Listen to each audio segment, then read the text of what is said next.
की शुरुआत में हम कई सारे पैरासाइट और अजीबोगरीब क्रिएचर्स को देखते हैं जो कि गंदे समुद्र से बाहर आकर अब शहर की तरफ बढ़ने लगते हैं। इसके बाद हम एक हस्बैंड और वाइफ को देखते हैं जो कि आराम से सो रहे थे, लेकिन तभी एक पैरासाइट यहाँ आकर उस आदमी के कान के अंदर घुस जाता है।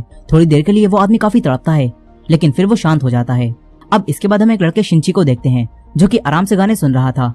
तभी यहाँ एक और पैरासाइट आकर उसके कान में घुसने की कोशिश करता है, लेकिन शिंची ने ईयरफोन लगा रखे थे, इसीलिए अब वो पैरासाइट नाक के जरिए अंदर जाने लगता है। तभी शिंची उसे देखकर उसे दूर फेंक देता है। शिंची डरते हुए एक बुक के जरिए उसे मारने की कोशिश करता है, लेकिन वो पैरासाइट उसके हाथ पर काटकर उसके हाथ के अंदर घुस जाता है। तभी शिंची घबराकर एक केबल से अपने हाथ को बांधकर उसे बीच में ही रोक देता है। तभी शिंची की आवाज सुनकर उसकी मॉम यहाँ आ जाती हैं। शिंची उनसे कहता है कि उसके हाथ में कोई कीड़ा घुस गया है, लेकिन उसकी मॉम कहती है कि ये लड़का मजाक कर रहा है। वो शिंची के पास आकर उसके एक हाथ से उसका दूसरा हाथ छुड़ा देती हैं और फिर देखती हैं तो यहाँ उन्हें कोई भी कीड़ा नहीं दिखता। उन्हें लगता है कि शिंची अभी से ही सटिया गया है। शिंची भी चौंक जाता है कि आखिर वो कीड़ा कहाँ गायब हो गया। अब तभी उसकी मॉम वही गाना सुनती हैं जो शिंची सुन रहा था। फिर उसकी मॉम शिंची से कहती है कि इस तरह के गाने मत सुना कर, तभी तेरे को ऐसे वहम होने लगे हैं। अब ये कहकर उसकी मॉम यहाँ से चली जाती हैं। शिंची सोचता है कि वो कीड़ा आखिर कहाँ गायब हो गया। अब अगली सुबह शिंची जब ब्रेकफास्ट कर रहा होता है तो उसे अपने राइट हैंड यानी कि जिस हाथ में वो पैरासाइट घुसा था उस हाथ में अजीब सा महसूस होने लगता है। फिर हम उसी आदमी को देखते हैं जिसके अंदर पैरासाइट घुस गया था। वो आदमी अब अजीब सा बिहेव कर रहा होता है और अब वो अपनी वाइफ के पास जाता है। अचानक से उसका मुंह एक बड़े से क्रिएचर के मुंह में बदल जाता है जिसके अंदर कई सारी आंखें थीं। उसकी वाइफ कुछ भी समझ पाती इससे पहले ही वो आदमी अपनी वाइफ को खा जाता है। यानी कि उस पैरासाइट ने इस आदमी के ब्रेन को पूरी तरह से अपने काबू में करके इसे एक क्रिएचर बना दिया है। अब हम फिर से शिंची को देखते हैं जो कि अपनी दोस्त सातोमी के साथ स्कूल जा रहा था, लेकिन आज शिंची का बिहेवियर थोड़ा बदला हुआ था और उसके राइट हैंड पर उसका कोई भी काबू नहीं था। वो सातोमी को गलत जगह छू देता है और सातोमी उससे गुस्सा होकर चली जाती है। फिर क्लास में पढ़ते हुए उसकी रेजर नीचे गिर जाती है और जब शिंची उसे उठाने के लिए हाथ आगे बढ़ाता है तो तभी उसका हाथ बड़ा होकर रेजर उठा लेता है। इसके बाद बास्केटबॉल खेलते हुए शिंची बॉल को काफी दूर से उसी हाथ से रिंग में डाल देता है। शिंची कंफ्यूज हो जाता है कि उसके हाथ के साथ ये सब क्या हो रहा है, इसीलिए वो वापस घर आकर इंटरनेट पर इस बारे में सर्च करता है। तभी उसके हाथ से एक आंख बाहर आती है। शिंची उसे देखकर चौंक जाता है, लेकिन वो आंख वापस अंदर चली जाती है।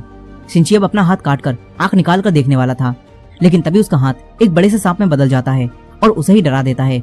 फिर उसका हाथ एक छोटे क्रिएचर में बदल जाता है। शिंची उसे देखकर काफी डरा हुआ था। तभी वो क्रिएचर कहता है कि मैं फेल हो गया। शिंची कहता है कि ये मेरे हाथ को क्या हो गया। तभी वो क्रिएचर भी कहता है कि ये मेरे हाथ को क्या हो गया। अब वो क्रिएचर शिंची की बातों को दोहराने लगता है। फिर वो शिंची को बताता है कि मैंने तुम्हारा हाथ खा लिया है। वो क्रिएचर शिंची से कहता है कि मुझे बात करना सिखाओ। वहीं दूसरी तरफ हम उसी आदमी को देखते हैं जिसकी बॉडी पर उस पैरासाइट ने कब्जा कर लिया था और वो पैरासाइट भी अब टीवी के जरिए इंसानों की भाषा सीख रहा था। और तो और उसने इस आदमी की वाइफ को खा लिया होता है। अब अगले दिन सुबह शिंची जब सोकर उठता है तो वो देखता है कि वही क्रिएचर जो कि उसके हाथ से जुड़ा हुआ है वो उसका लैपटॉप और बुक से इंसानों से जुड़ी इन्फॉर्मेशन पढ़ रहा है। शिंची उससे कहता है कि मैं हॉस्पिटल जाकर तुझे कटवा दूंगा, कि मैं तेरे हाथ की सेल से जुड़ा हुआ हूँ, इसलिए तुम्हें अपना पूरा हाथ कटवाना पड़ेगा, जो कि शिंची कभी भी नहीं करवा पाएगा। अब वो पैरासाइट शिंची को बताता है कि वो उसकी पूरी बॉडी पर कब्जा करने की कोशिश कर रहा था, लेकिन क्योंकि शिंची ने उसे हाथ में ही रोक दिया तो इसके बाद वो शिंची के हाथ पर ही कब्जा कर पाया और अब वो दोनों एक दूसरे से जुड़ चुके हैं। ये क्रिएचर कहता है कि तुम मेरे होस्ट हो और मैं अपने होस्ट के बगैर कुछ भी नहीं कर सकता। फिर वो क्रिएचर कहता है कि तुम मुझे मिगी बुलाओ। मिगी शिंची के जरिए स्कूल में कई सारी बुक्स पढ़ता है और इंसानों के बारे में और भी ज्यादा जानता है। वो स्टूडेंट्स को फाइटिंग प्रैक्टिस करते हुए भी देखता है और मिगी सिर्फ उन्हें देखकर ही फाइटिंग स्किल सीख लेता है। अब इसके बाद हम पेंटिंग क्लास में शिंची को देखते हैं जो कि अपनी पेंटिंग पर काम कर रहा था। तभी सातोमी यहाँ आती है और उससे कहती है कि अगर तूने फिर से वो सब किया ना तो मैं तेरी जान ले लूंगी। इसके बाद सातोमी शिंची की पेंटिंग देखती है और फिर यहाँ से चली जाती है। अब स्कूल के बाद शिंची रात में जब बात ले रहा होता है तो तभी मिगी कहता है कि मुझे तुम्हारी बॉडी को इन्वेस्टिगेट करना है। मिगी शिंची की पूरी बॉडी को देखने लगता है। यहाँ मिगी और शिंची में अच्छी दोस्ती हो गई होती है और मिगी शिंची को कोई भी नुकसान नहीं पहुंचाता। लेकिन इसी शहर में कई सारे पैरासाइट ने और लोगों की बॉडी पर भी कब्जा कर लिया होता है और वो पैरासाइट लोगों को मारकर खा रहे थे। ये खबरें पूरे शहर में फैल जाती हैं, लेकिन किसी भी आम इंसान को ये पता नहीं होता कि लोगों को कौन मार रहा है। अब एक दिन शिंची बस से कहीं जा रहा था। तभी मिगी शिंची से कहता है कि मुझे यहाँ पर किसी अपने जैसे पैरासाइट होने का एहसास हो रहा है। मिगी शिंची को यहीं उतरवा कर उसे एक शॉप में ले जाता है जहाँ इन्हें एक आदमी दिखता है। उसके शरीर पर भी एक पैरासाइट ने कब्जा कर लिया था और वो आदमी एक नॉर्मल आदमी को मारकर खा रहा था। उस आदमी को भी एहसास हो जाता है कि शिंची के शरीर में एक पैरासाइट है, इसीलिए वो आदमी शिंची को इंसानों का मीट खाने के लिए देता है। लेकिन फिर उसे पता चलता है कि शिंची का ब्रेन अब भी उसके काबू में है और पैरासाइट उसके हाथ से जुड़ा हुआ है। अब तभी मिगी को कुछ एहसास होता है। मिगी शिंची से कहता है कि अब ये तुम्हें मार देगा, यहाँ से भागो। शिंची बाहर निकलने की कोशिश करता है, लेकिन उससे दरवाजा नहीं खुलता। तभी वो आदमी शिंची के पास आता है और अपना एक हाथ काटकर मिगी से कहता है कि तुम शिंची के हाथ को छोड़कर मेरे हाथ पर आ जाओ। लेकिन मिगी और शिंची में अच्छी दोस्ती हो गई थी, इसीलिए मिगी उसके हाथ पर जाने से मना कर देता है। फिर मिगी सिंची की जान बचाने के लिए इस पैरासाइट से फाइट करता है। और क्योंकि मिगी ने सिंची के स्कूल में स्टूडेंट को फाइट करते हुए देखा था, इसलिए सिंची उन्हीं मूव्स का इस्तेमाल करके इस पैरासाइट के ब्रेन और बॉडी को अलग कर देता है, जिससे वो पैरासाइट वहीं मर जाता है। अब तभी यहाँ कोई आने लगता है। सिंची पीछे के दरवाजे से जहाँ से वो आया था वहीं से भाग जाता है। सिंची अपनी मॉम को इस बारे में कुछ भी नहीं बता पाता। यहीं अब इस शहर में काफी लोग गायब हो रहे थे और उनकी लाशें मिल रही थी। सिंची के अलावा कोई भी नहीं जानता था कि उन्हें पैरासाइट मारकर खा रहे हैं। सिंची मिगी से कहता है कि तुम अपने पैरासाइट दोस्तों से कहो कि वो लोगों को मारकर ना खाएं, लेकिन मिगी कहता है कि हमारा खाना इंसान है। वो कहता है कि जैसे तुम इंसान सब्जियां और एनिमल्स को मारकर खाते हो, वैसे ही हम जिंदा इंसानों को खाते हैं। यहाँ मिगी सिंची से जुड़ा हुआ था, इसीलिए जब तक सिंची जिंदा रहेगा तब तक मिगी भी जिंदा रहेगा और सिंची की बॉडी से ही उसे खाना मिलता रहेगा। इसीलिए मिगी को इंसानों को मारने की जरूरत नहीं थी। और मिगी सिंची को धमकी भी देता है कि अगर तूने मुझे चोट पहुंचाने की कोशिश की ना तो मैं तेरी जान ले लूंगा। सिंची उसे कहता है कि तू एक डेमन है। वो ये कहकर सो जाता है। वहीं दूसरी तरफ उसी शॉप में हम एक पुलिस ऑफिसर को देखते हैं, जिसे उसी पैरासाइट की डेड बॉडी मिलती है जिसे सिंची और मिगी ने मारा था। यहाँ इन दोनों पुलिस ऑफिसर को पता चलता है कि मरने वाले आदमी ने पहले किसी इंसान का मीट खाया था। ये दोनों पुलिस ऑफिसर्स अब इस केस को सोल्व करने की कोशिश करते हैं। अगले दिन हम सिंची को देखते हैं जो कि अपने स्कूल में था। तभी मिगी को एहसास होता है कि यहाँ भी उसी के जैसा कोई पैरासाइट है जिसने किसी इंसान को अपने काबू में कर लिया है। तभी इनके प्रिंसिपल इनकी नई टीचर तामिया रियोको को इनसे इंट्रोड्यूस कराते हैं। मिगी और सिंची समझ जाते हैं कि तामिया ही वो पैरासाइट है। यहीं तामिया भी अपने पैरासाइट सेंस की मदद से ये समझ जाती है कि सिंची भी एक पैरासाइट से जुड़ा हुआ है। फिर इसके बाद सिंची तामिया के पास जाता है। तामिया उससे कहती है कि मुझसे डरो मत। ये तामिया पैरासाइट बाकी पैरासाइट से बिल्कुल अलग होती है और इस पैरासाइट को एक्सपेरिमेंट करने का काफी शौक होता है। यहाँ तक कि इसने एक दूसरे पैरासाइट के साथ मिलकर अपनी इस बॉडी को प्रेग्नेंट भी कर लिया होता है, ताकि वो ये देख सके कि इस तरह जन्म लेने वाला बच्चा आखिर क्या बनेगा। यहाँ सिंची उससे कहता है कि तुम यहाँ स्कूल में क्या करने आई हो। इस पर वो कहती है कि मैं बस नॉर्मल लोगों की तरह जीना चाहती हूँ। वो सिंची से कहती है कि मैं तुमसे और बात करती, लेकिन तुम्हारी गर्लफ्रेंड हमें देख रही है और कहीं उसे ऐसा न लगे कि तुम नई टीचर को देखकर उसे भूलकर नए टीचर पर फिदा हो गए हो। इसीलिए तामिया सिंची को बाद में मिलने के लिए कहती है। अब तभी सातोमी जो कि इन्हें देख रही थी वो यहाँ से चली जाती है। तामिया सिंची से कहती है कि मुझे स्कूल के बाद मिलना। मिगी भी तामिया से मिलने के लिए तैयार हो जाता है। वो सिंची से कहता है कि मैंने पहली बार ऐसा पैरासाइट देखा है जो इतना शांत होकर अपने होस्ट की बॉडी में रह रहा है। अब तामिया के बारे में और ज्यादा जानने के लिए सिंची बाद में तामिया से मिलने जाता है। तामिया ने यहाँ पर दो और पैरासाइट को भी बुलाया होता है, जिनमें से एक हाई स्कूल स्टूडेंट शिमाडा होता है और दूसरा एक ऑफिसर मिस्टर ए होता है। ये दोनों तामिया के साथ मिले होते हैं। तामिया सिंची और मिगी को बताती है कि हम पैरासाइट को सर्वाइव करने के लिए आपस में मिलकर रहना होगा और इसीलिए हमने मिलकर पैरासाइट्स का एक नेटवर्क बनाया है और हम सब एक दूसरे से जुड़कर एक दूसरे को इन्फॉर्मेशन देते हैं ताकि हम सब इंसानों के बीच छुपकर रह सकें और अपने लिए रोज इंसानों को मारकर खा सकें। तामिया सिंची से भी इनके नेटवर्क में जुड़ने के लिए कहती है, लेकिन सिंची कहता है कि मैं पूरी तरह से तुम्हारे जैसा नहीं हूँ, तुम सब एक मॉन्स्टर हो। तामिया कहती है कि हाँ, हम सब एक मॉन्स्टर हैं, इसीलिए मैंने मिस्टर ए के साथ मिलकर एक एक्सपेरिमेंट किया है जिससे मैं प्रेग्नेंट हो गई हूँ और क्योंकि हम दोनों ही पैरासाइट हैं इसलिए मेरे अंदर जो बच्चा है वो आखिर क्या होगा। इस पर मिगी तुरंत कहता है कि तुम दोनों ने वो इंसानों की बॉडी में किया है, इसीलिए तुम्हारे अंदर एक इंसान का ही बच्चा है।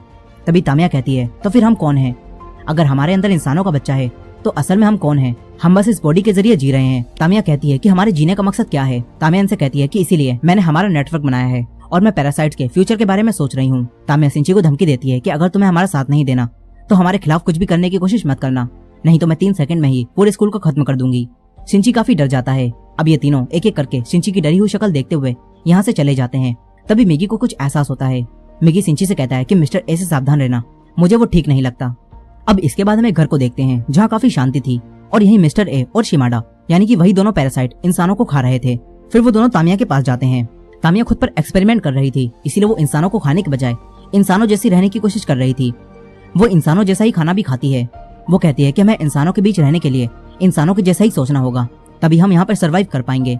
वहीं दूसरी तरफ सिंची काफी परेशान था, लेकिन वो अपनी मॉम को भी ये सब नहीं बता पा रहा था। वो अपनी मॉम से कहता है कि आप घर में ही रहना, क्योंकि वो जानता था कि बाहर काफी ज्यादा पैरासाइट हैं जो इंसानों को मारकर खा रहे हैं, लेकिन उसकी मॉम ये नहीं जानती थी, इसीलिए वो सिंची की बात पर खास ध्यान नहीं देती। अब एक दिन रात में अपने घर आते समय सिंची का सामना मिस्टर ए से हो जाता है और मिस्टर ए को ये पता चल चुका था कि उस शॉप में जो पैरासाइट मारा था उसे सिंची और मिगी ने ही मिलकर मारा था। इसीलिए मिस्टर ए सिंची को मारने के लिए उस पर हमला करता है, लेकिन मिगी सिंची को बचा लेता है। मिगी मिस्टर ए से फाइट करता है।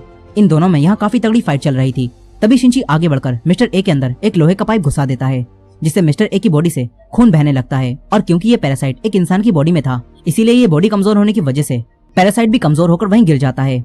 सिंची तुरंत यहाँ से भागकर अपने घर आ जाता है, लेकिन वहीं वो पैरासाइट अपनी बॉडी से रोड आर पार कर देता है, जिससे खून बहना बंद हो जाता है और वो पैरासाइट जिंदा बच जाता है। लेकिन उसे सर्वाइव करने के लिए अब एक नई बॉडी चाहिए थी। तभी इस रास्ते से सिंची की मॉम गुजरती हैं और ये पैरासाइट मिस्टर ए की बॉडी को छोड़कर सिंची की मॉम की बॉडी में चला जाता है। फिर थोड़ी देर बाद मिगी को एहसास होता है कि मिस्टर ए वाला पैरासाइट उनकी तरफ ही आ रहा है। वो सिंची को छुपने के लिए कहता है। सिंची एक चाकू लेकर वहीं छुप जाता है। तभी उसकी मॉम घर में आती है। मिगी समझ जाता है कि मिस्टर ए वाला पैरासाइट अब उसकी मॉम की बॉडी में आ गया है, लेकिन सिंची के लिए ये विश्वास कर पाना काफी मुश्किल था। तभी वो पैरासाइट डायरेक्ट सिंची के हार्ट पर हमला करता है और उसके हार्ट को जख्मी कर देता है। सिंची वहीं गिर जाता है। सिंची की बॉडी में अब एक छेद हो जाता है। फिर वो पैरासाइट यहाँ से कहीं और चला जाता है। यहीं सिंची अब मर रहा होता है, लेकिन मिगी सिंची को बचाने के लिए उसके हाथ से निकलकर उसकी बॉडी में चला जाता है। धीरे धीरे समय बीतता है और कुछ दिन बीत जाते हैं। मिगी सिंची के हाथ में दोबारा से वापस आ जाता है और सिंची जाग जाता है। सिंची अब बिल्कुल ठीक हो गया होता है।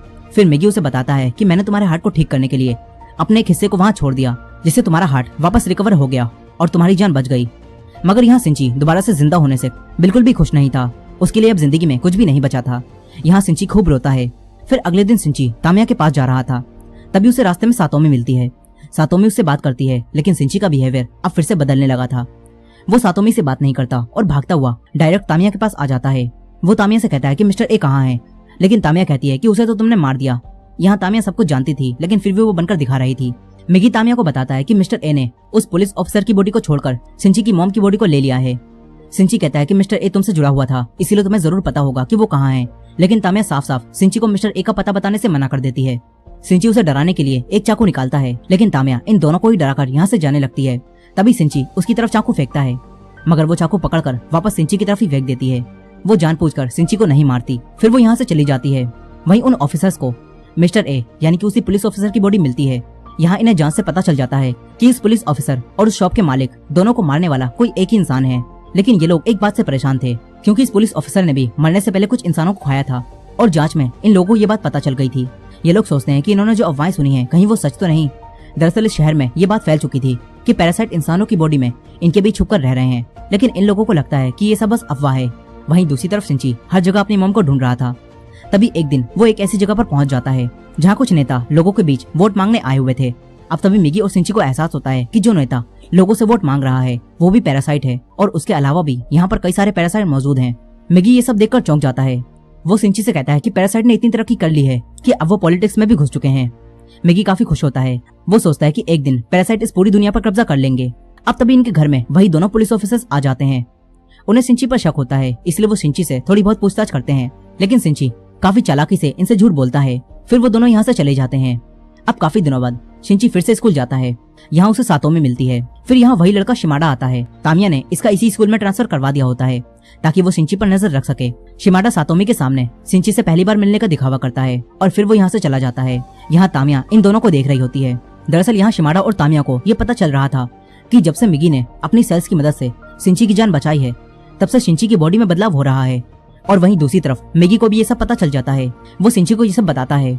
अब इसके बाद मिगी सिंची को ये बताता है कि जब से मैंने तुम्हारी जान बचाई है तब से मुझे भी कुछ प्रॉब्लम्स हो रही हैं। मिगी कहता है कि मुझे ठीक रहने के लिए हर दिन 4 घंटे सोना होगा, और जब मैं सो रहा हूँगा तो मैं किसी भी तरह तुम्हारी मदद नहीं कर सकता। अब ये कहने के बाद मिगी तुरंत सो जाता है। सिंची उसे जगाने की कोशिश करता है, लेकिन अब मिगी नहीं जागता। वहीं दूसरी तरफ वो दोनों ऑफिसर्स ये पता लगा रहे थे कि पैरासाइट्स को कैसे पहचाने। उन्हें ये पता चलता है कि अगर किसी इंसान की बॉडी में पैरासाइट रह रहा है तो उस इंसान का बाल तोड़ने पर वो बाल कर्ली हो जाएगा। अब ये जानकर सीनियर पुलिस ऑफिसर अपने जूनियर पुलिस ऑफिसर का बाल तोड़ता है, लेकिन वो कर्ली नहीं होता, जिससे वो समझ जाता है कि ये कोई पैरासाइट नहीं है। अब वहीं तामिया भी अपने नेटवर्क की मदद से ये जान जाती है कि इंसानों को हमें पहचानने का एक तरीका पता चल चुका है।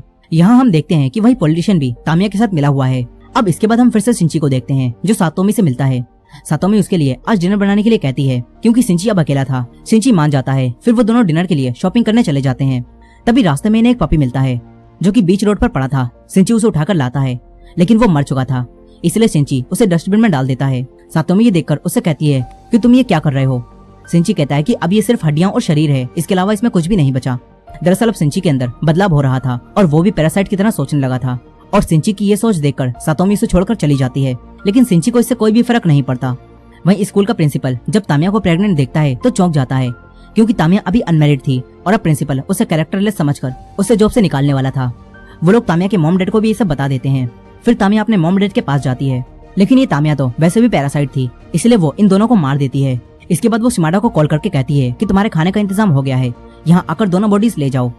अब अगले दिन तामिया स्कूल से जाने के लिए स्कूल से अपना सामान पैक करने लगती है। सिंची उसके पास आता है और उससे बातें करने लगता है। वहीं सातोमी अपनी पेंटिंग क्लास में जाती है। जहाँ कई सारी लड़कियां मिलकर शिमाडा की पेंटिंग बना रही थी। तभी एक लड़की मजाक मजाक में उसका एक बाल तोड़ देती है और वो बाल कर्ली हो जाता है। इसे देखकर सारी लड़कियां समझ जाती हैं कि शिमाडा एक पैरासाइट है। शिमाडा भी जान जाता है कि उसका राज खुल चुका है, इसीलिए वो इन लड़कियों पर हमला करता है। उसका मॉन्स्टर जैसा मुंह देखकर सारी लड़कियां डरकर चीखती हैं। उनकी चीखों की आवाज सुनकर शिनची उन्हें बचाने आने लगता है। तामिया भी समझ जाती है कि शिमाडा अपने मॉन्स्टर के रूप में सबके सामने आ गया है, इसीलिए अब तामिया यहाँ कुछ केमिकल लोचा करने लगती है। वहीं सातोमी थोड़ी हिम्मत दिखाकर शिमाडा के सेंटर में एक केमिकल फेंकती है, जिससे वो जलने लगता है, मगर इससे वो बेकाबू हो जाता है और इधर उधर हमला करने लगता है। सारी लड़कियां बचकर निकलने की कोशिश करती हैं। तभी सातोमी की एक दोस्त यहाँ मारी जाती है। शिनची जब तक यहाँ पहुँचता है तो कई सारी लड़कियां मर चुकी थीं। शिनची काफी घबरा जाता है। मिगी उसे शांत कराता है और इन हालातों में हिम्मत दिखाने के लिए कहता है। शिनची दोबारा उठकर सातोमी को बचाने जाता है। सातोमी शिमाडा से बचकर भाग रही थी। शिमाडा बिल्कुल एक जापानीज डेमोगोर्गन लग रहा था। शिनची आकर इस जापानीज डेमोगोर्गन को एक धक्का देता है और उससे फाइट करने लगता है। तभी यहाँ तामिया भी आ जाती है और वो शिमाडा को शांत होने के लिए कहती है। शिमाडा शांत हो जाता है, लेकिन फिर तामिया यहाँ एक बॉम्ब फेंक कर चली जाती है। शिनची उसे देखकर सातोमी को लेकर नीचे कूद जाता है और फिर यहाँ एक धमाका होता है। इन्हें लगता है कि शिमाडा टपक लिया, लेकिन वो जिंदा था। अब यहाँ पुलिस और एम्बुलेंस भी आ जाती है। सातोमी जख्मी हो गई थी, इसलिए उसे हॉस्पिटल ले जाया जाता है। वहीं पुलिस ऑफिसर्स ऊपर आ जाते हैं। तभी शिमाडा आकर इन पर हमला करता है और इन्हें मार देता है। शिमाडा स्कूल की छत पर जाने लगता है। मिगी शिनची को ये बताता है और शिनची एक दूसरी बिल्डिंग पर जाकर एक लोहे की रोड लेकर मिगी को एक धनुष बनाता है और फिर इस लोहे की रोड को एक तीर की तरह शिमाडा के अंदर घुसा देता है। इससे शिमाडा वहीं मर जाता है। इसके बाद शिनची यहाँ से जाने लगता है। तभी यहाँ तामिया भी आ जाती है और वो उसे कहती है कि मैं अब थोड़े समय के लिए गायब हो जाऊंगी। तामिया शिनची को मिस्टर ए यानी कि उसकी मॉम का एड्रेस देती है। शिनची उस एड्रेस को ले लेता है। अब कुछ समय बाद यहाँ वही दोनों ऑफिसर आते हैं और जब वो दोनों ये पता लगा रहे होते हैं कि शिमाडा कैसे मरा, तो उन्हें पता चल जाता है कि उस पर किसी ने दूसरी बिल्डिंग से हमला किया था। लेकिन इन्हें शिनची के बारे में भी कुछ भी पता नहीं होता। वहीं शिनची तामिया के दिए हुए एड्रेस पर पहुंच जाता है। यहाँ उसे उसकी मॉम मिलती हैं। शिनची उनका पीछा करते हुए एक ब्रिज के नीचे आ जाता है। तभी यहाँ मिगी को नींद आने लगती है। वो शिनची को ये बताता है और इस वक्त मिगी शिनची को बचाने के लिए एक हथियार बन जाता है। इसके बाद मिगी सो जाता है। अब तभी शिनची उसी हथियार की मदद से मिस्टर ए यानी कि अपनी ही मॉम से फाइट करता है। यहाँ शिनची अब काफी अच्छी फाइटिंग कर रहा होता है। वो मिस्टर ए को मारने वाला था। तभी उसे उसकी मॉम की आवाज आती है और उसकी मॉम की थोड़ी बहुत कॉन्शियसनेस अब भी जिंदा होती है। अब तभी मिस्टर ए शिनची पर हमला करता है, लेकिन उसकी मॉम की कॉन्शियसनेस की मदद से उसकी मॉम अपने हाथ से शिनची को बचा लेती हैं। मगर फिर शिनची को ना चाहते हुए भी मिस्टर ए को खत्म करने के लिए अपनी ही मॉम को जान से मारना पड़ता है। अब थोड़ी देर बाद मिगी जब जाग जाता है तो शिनची मिगी को ये सब बताता है। अब इसके बाद हम उसी पैरासाइट पॉलिटिशियन को देखते हैं और उसकी पार्टी ने अब इलेक्शन जीत लिया होता है। इससे वो पैरासाइट अब एक ऊंची पोस्ट पर बैठ जाता है। लेकिन इसी दौरान उन्हीं दोनों पुलिस ऑफिसर्स को हेडक्वार्टर बुलाया जाता है और एक दूसरी टीम का चीफ इनसे पैरासाइट के बारे में सारी इन्फॉर्मेशन ले लेता है, क्योंकि अब इंसानों को ये पता चल चुका है कि पैरासाइट्स इनके बीच छुपकर रह रहे हैं और इसीलिए इंसानों को बचाने के लिए ये लोग एक ऑपरेशन चलाने वाले हैं जिसका नाम है ह्यूमन लाइफ प्रोडक्शन। अब इसके बाद हम उसी पॉलिटिशियन को देखते हैं जो कि तामिया के पास जाता है और इन दोनों के साथ अब एक काफी खतरनाक पैरासाइट भी होता है जिसका नाम गोटू होता है। और अब वो तामिया को बताता है कि वो सारी मैनकाइंड को खत्म कर देगा। लेकिन अब तामिया को अपने आने वाले बच्चे की चिंता होने लगती है। वहीं दूसरी तरफ शिनची हॉस्पिटल में सातोमी से मिलने जाता है और डिसाइड करता है कि वो अब सारे पैरासाइट को ढूंढकर उन्हें जान से मार देगा। इसी दौरान हम देखते हैं कि कोई शिनची पर नजर रख रहा है। वो शिनची और मिगी की एक साथ फोटो लेता है और इसी एंडिंग के साथ ये कहानी यहीं खत्म हो जाती है। दोस्तों, ये कहानी अभी अधूरी है, लेकिन अगर आपको इसका सेकंड पार्ट भी देखना है तो इस वीडियो को लाइक करके